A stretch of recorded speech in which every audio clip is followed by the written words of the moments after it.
Good afternoon, everyone. This is the October 17th, 2023 meeting of the City Finance Committee. Could I have a roll call, please? Yes, Committee Member Harmon is not present. Committee Member Alejandro Gutierrez. Present. Committee Chair Friedman. Here. All right, so we will first go to general public comment. Are there any members of the public, either online or in the chambers, that wish to speak to items not on today's agenda but under the purview of the Finance Committee? I'm not seeing any in chambers. Are there any online that wish to speak? Chair Friedman, no hands are raised. All right, I will close general public comment and turn it over for our first item and only item of the day, which is the funding sources to establish a local housing trust fund, and I'll turn that over to Ms. Doubles. Thank you, Chair Friedman and Committee Member Gutierrez. I am Laura Doubles, and I'm the Housing and Human Services Manager for the city. And I'm here today also with Sarah Connect from our City Attorney's Office to present to you a presentation from a request by our Ordinance Committee to come to this Finance Committee to identify funding sources to establish a new local housing trust fund. And on the screen here is our staff recommendation that the Finance Committee identify a dedicated source of funding for ongoing revenue and matching funds as required to establish a new City of Santa Barbara local housing trust fund, and then return the item to the Ordinance Committee for review of a draft ordinance establishing the fund. We'll go over a little background now. The Local Housing Trust Fund is a matching fund program created by the state legislature, and it's administered by State Housing and Community Development Department, otherwise known as HCD, to support local creation or preservation of affordable housing. The state basically took this initiative in conjunction with the dissolution of the redevelopment agencies in the past to help support and further affordable housing development. Last month, on September 19th, the city attorney presented information to the Ordinance Committee regarding establishing a new local housing trust fund and went over two key requirements that we're here today for. One, that the fund must have matching funds available at the time of any application. And two, the fund must provide ongoing revenue from a dedicated source of funds for a minimum of 5 years to cover operating costs. The Ordinance Committee voted unanimously to send the item to this committee to identify the sources of funding for those two key requirements, and had these other few requests. That the initial starting amount of the fund is the approximate $2.9 million that the council allocated last December for the matching funds, and then to prioritize the inclusionary fund, which holds the city's in lieu fees, as a dedicated source for the ongoing revenue required, and also explore transient occupancy tax, or otherwise known as TOT, and sales tax as possible ongoing fund sources.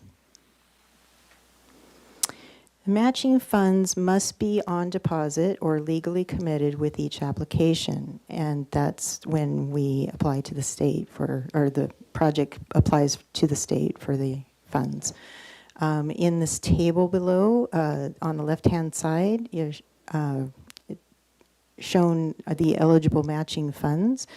So the approximate $2.9 million council allocation permanent local housing allocation, or PLHA, a general fund allocation, TOT, sales tax, land donations, one-time donations, and then the in lieu fees included in the inclusionary fund. On the right-hand side is ineligible matching funds, so these sources would not be able to be used for matching. Home program funds, CDBG funds, the former redevelopment agency fund, and state HCD housing program funds. Next slide, please. The ongoing revenue from a dedicated source must provide for operating costs for a minimum of 5 years, and they've estimated that at $100,000 per year, which equates to $500,000 total over the 5-year period. No restrictions on funding sources, and then the ordinance committee has asked to prioritize the inclusionary fund. Next slide, please. So we'll go over the inclusionary fund now, a history as well as current status. The top row, it shows that the total amount collected as of June 30th is $940,234. You'll see in red that there is 2 allocations from that fund that has gone out that council has approved.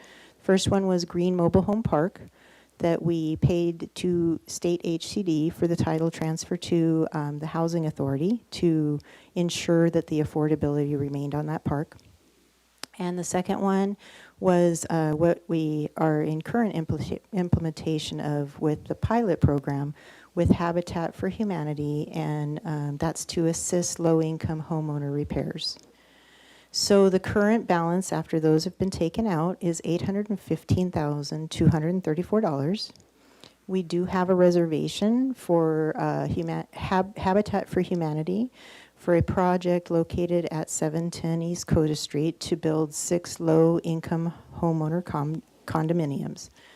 So that would make our available balance $315,234. If the inclusionary fund is selected as the ongoing revenue source, the project reservation for Habitat for Humanity would need to find an alternative funding source. It would be eligible for the new Housing Trust Fund, and that would also be enable them to apply for matching funding through that program. Next slide, please. A couple of other regulations to share. The city would be obligated to fund and operate the Housing Trust Fund for at least 5 years after a program fund award date, and any funds must be encumbered no later than 60 months after receipt. Next slide, please. We'll look at the next steps moving forward. Once the Finance Committee has identified the funding sources for these 2 key requirements, the Ordinance Committee has requested that the item return to review the draft ordinance. And in summary, the Ordinance Committee has requested the Finance Committee identify those funding sources, funding for matching funds, as well as the ongoing revenue from a dedicated source. We're back to staff recommendation, and I, as well as Sarah Connect, is here for any questions. Thank you. Great, thank you for the presentation. Any questions? I have just a couple of questions. Or do you have a question? Yeah. Go ahead. My question is more of just more information for community members that are out there listening. It's a very important meeting today. If you can go back to slide 7, because I think this is really important about the eligible matching funds. I'm not going to have you go through all of them, but let's see, for example, the loan donations and in lieu fees and general fund allocations. Could you explain a little bit like what they are to the public? So, I'm sorry. Yes, Chair Friedman and Committee Member Gutierrez. Did you mean the land donations? Okay. Yeah, so Okay. I'm somebody from the community and coming to this meeting for the first time because it's such an important topic we're talking about. So if you can give a little bit of information of like what is in lieu fees and what are the land donation and the general fund allocations. If you can just give us a little bit more information. Absolutely, yeah. So land donations is where anybody out there that may have a land that they are wanting to bequeath to this cause of doing affordable housing, they can donate that land as a contribution into this fund. And then we could actually use that as a project to develop on. One-time donations, kind of similar, where they may have just a amount of money that, they want to actually, it's usually people, philanthropic donors that want to really further affordable housing. So they're able to donate that money into this fund as well. And then the in lieu fees are actually set up by city ordinance, and they are fees that are paid for certain project developments that qualify. And we have both rental and ownership inclusionary program, which means that each developer is required to either build or pay for the unit to be built elsewhere instead of in the project. So the in lieu means that they are paying that out to make sure that that unit is developed in another project elsewhere in the city. Thank you. Yes. All right, thank you. I have a few questions. If you could pull up slide 9. I just wanted to be sure that I understood correctly, because so the available balance of the in lieu fee inclusionary fund right now, with the encumbrance is $315,000, but the $500,000 is needed basically for the next 5 years, $100,000 per year. And so I just want to be sure I understood, is that the $500,000 that is dedicated for the encumbered for the Habitat for Humanity would come off of their books, come back into our in lieu fund and our inclusionary fund. So, I'm sorry, I'll stop you right there. It's not on their books yet. This is still in our fund. Okay. This has not been allocated. It has not gone to council for approval. It hasn't come to the finance committee for approval. This is just a request that has come into our housing division, a formal request letter that states that this project is coming forward in the future and that they wanted to see if the city could reserve the fund. But Okay, that so it's does not encumbered. No. So it's still there, so instead of using that, they could apply to the new fund, Correct. should it be adopted and everything. So, Yeah. and that would actually provide them additional resources, potentially because of the match that they could get using this fund instead. Absolutely. Okay, sounds like a win-win. As my old boss would say, a win-win-win. Okay, so thank you for the clarification on that. And then, long range, should a revenue measure pass next year, whether perhaps it's mentioned in the staff report, a hotel bed tax increase or a sales tax increase that could provide significantly more funding to whatever entity or the city or others that would provide revenue. And then could that at some point could we substitute replace the inclusionary, should that pass? For example, say something should come into the city, and then the city council could say, we'd rather take general fund, just not specifically the measure, but the general fund. And could we do that at a later time? So perhaps we could get, instead of 100,000 a year, we could get maybe $500,000 a year or something like that. Do we lock ourselves in right now permanently to have the inclusionary fund as the dedicated source? Commissioner Friedman, so I think we can always add to the dedicated source of revenue, or change the ordinance. We need to adopt this fund by ordinance so we can amend the source of funding. We need to start out with a dedicated source of revenue. So, but if potential new sources come, we could add to that in the future. So certainly we can add, but we need to start with a dedicated source of funds now.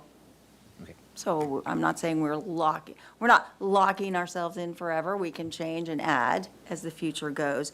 And one thing I wanted to be clear to, with regard to the dedicated source of funds, we're indicating 100,000, but there's two different types of local housing trust funds. One is an existing local housing trust fund that's been in existence, and the regulations say that the minimum is $100,000 a year. For new local housing trust funds, which the city of Santa Barbara would be, there's not a defined amount. The regulations just say it's sufficient dedicated funds for ongoing revenue must be provided to support operating expenses. So there's no defined amount. So we're just indicating about $100,000 a year, maybe more, maybe less, but there's no, defined amount. And then one point too, with regard to the matching funds, which are where the restrictions apply as to the source of funding. So we cannot use any source of funding that's otherwise already restricted to housing uses, which is why you see that list, which says eligible matching funds and ineligible matching funds, which is why we can't use the former redevelopment agency low and moderate income housing fund for that. But those funds could be used for the operating expenses, where there's no restriction on the source of funding. Okay. That's helpful, because what we're doing here today then is to set up so we meet the requirements to establish the fund, and then later on, should we have additional resources, we can have a discussion, which would be a good problem to have at that point. But that's premature now. We just want to make sure we meet all the timelines to get the applications in next spring, hopefully, as I understand it. That would be absolutely correct. And then my last question, it kind of falls into this as well. How would philanthropy, there's a report that came out from the Santa Barbara Foundation, and they're looking at how to impact invest into affordable housing. And is there a way for individuals or organizations to contribute to the fund to get the benefits of the matching fund? So if they were to have funding that came in, could they participate in this as well? Commissioner Freeman, we would absolutely welcome and hope that they would, and those would be under the category of the one-time donations, and that would be tax deductible. I know that question came up at our last meeting with the ordinance committee about the tax deductibility of those kinds of philanthropy donations, and they would be able to donate to our fund and receive taxable benefits from that. So that is part of the win-win possibilities of this, is it's that kind of fund. So, that would be a matching fund type benefit from that. So we would hope that, they would look at this as an opportunity for that. So they would be able to donate to the fund, get the tax deduction on their end, but then because it's in the fund, there'd also be the match that it receives. So you actually make your donation go even further because of the match that would come. Correct. The state would then match those funds. Okay, perfect. Thank you. Any other questions? I don't have any, so now I will open up to public comment. Anyone who wants to speak, please fill out a form. And the first speaker, the only one I have right now, is Rob Fredericks.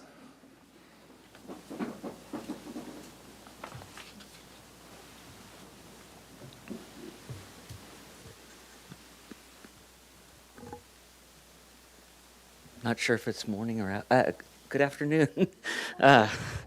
Chair Friedman and committee member Alejandra Gutierrez.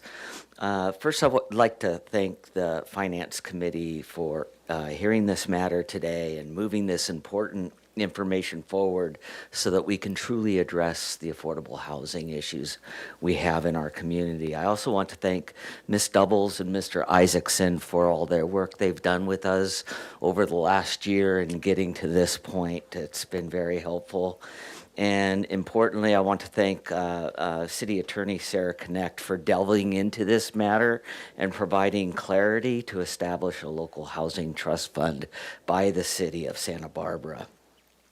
As I'm sure you all know, the Housing Authority has been and continues to be supportive of establishing such a trust fund to bring in other state dollars and other funding sources so that we can also leverage those sources that lead to the creation of many affordable housing units that are needed as represented by our regional housing needs allocations and our draft housing element.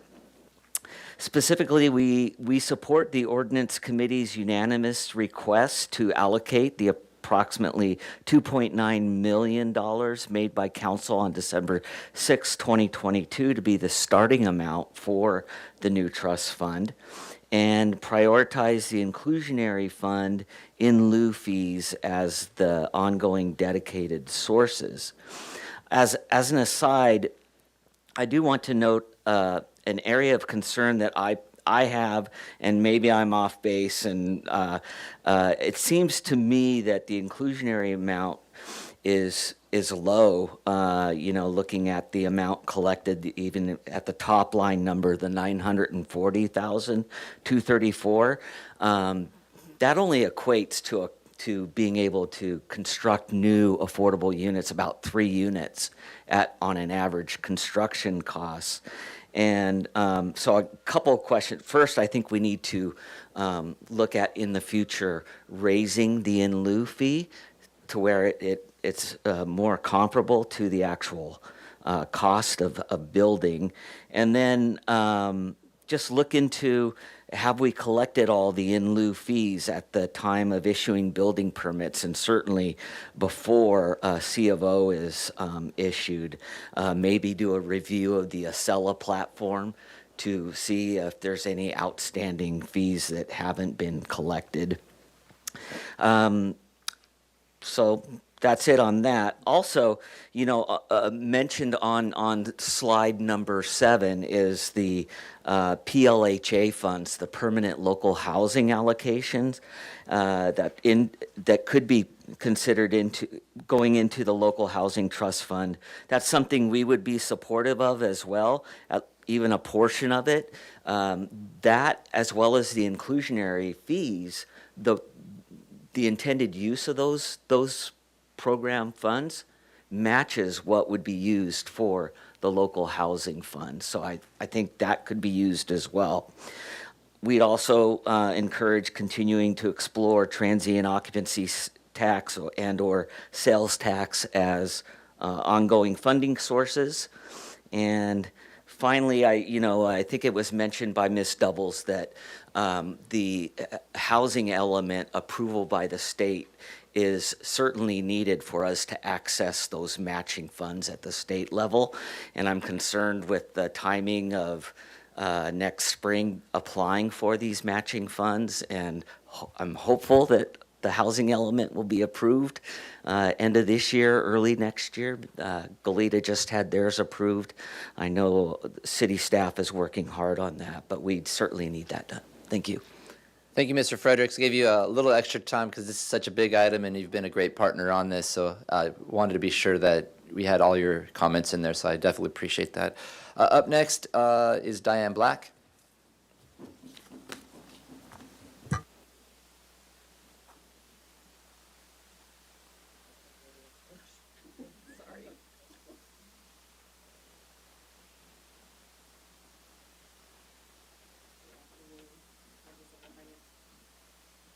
Good afternoon, members of the Finance Committee. My name is Diane Black, and I'm speaking on behalf of the League of Women Voters of Santa Barbara.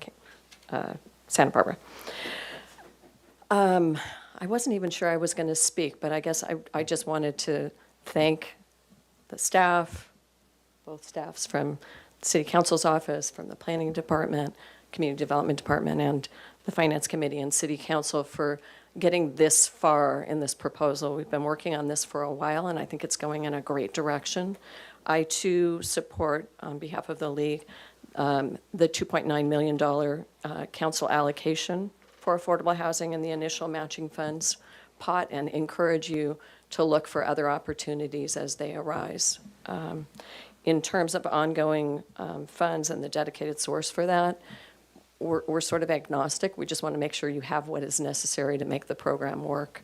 And we just encourage you to use all of the sources available to try and further efforts on affordable housing in the community. Thank you. Thank you, Ms. Black. I have one more speaker in chambers. That's Jessica Wishon DeLarbre. And for those, if there's anyone online who wishes to speak, if you could raise your hand by the end of the next public commenter here in the chambers.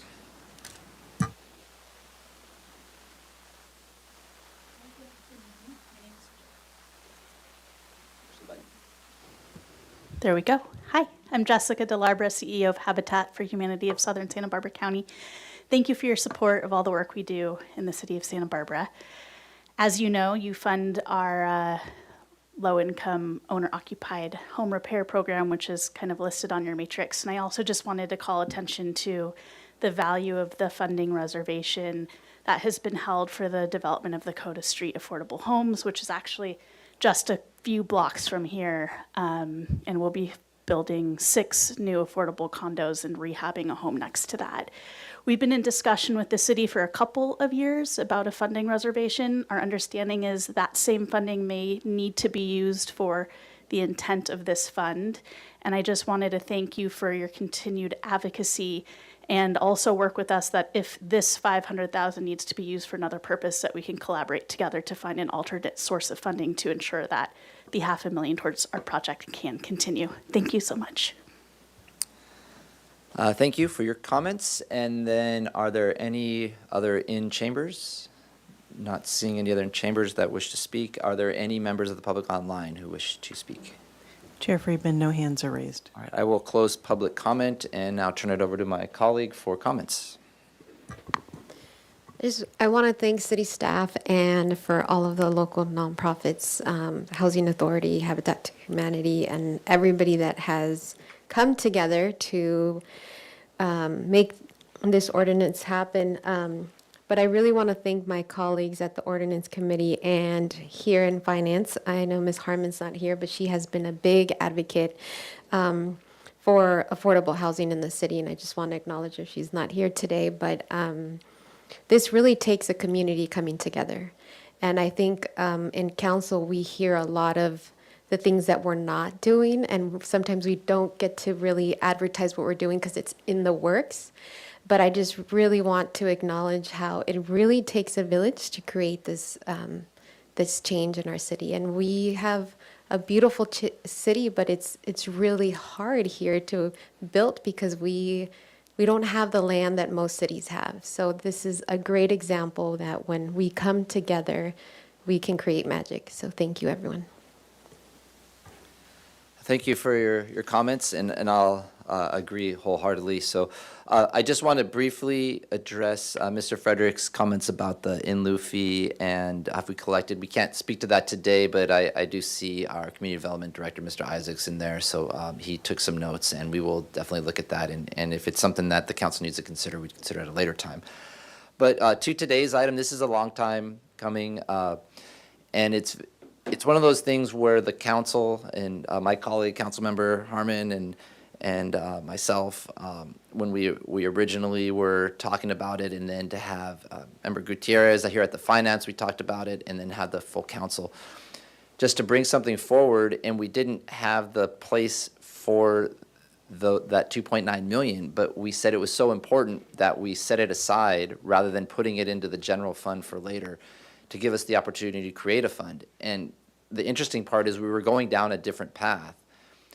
And then this opportunity for the Local Housing Trust Fund came where we had the match. So by setting aside and taking those steps early on, it allowed us to do the research and come up with something that I think was even better than any of us could have possibly thought at the time, that will provide more resources and eventually get us to where other communities are, where they're upwards of 5, 10, 20, even $30 million that they have. And some of them are in the tri-counties here that have upwards of $20 million available for affordable housing.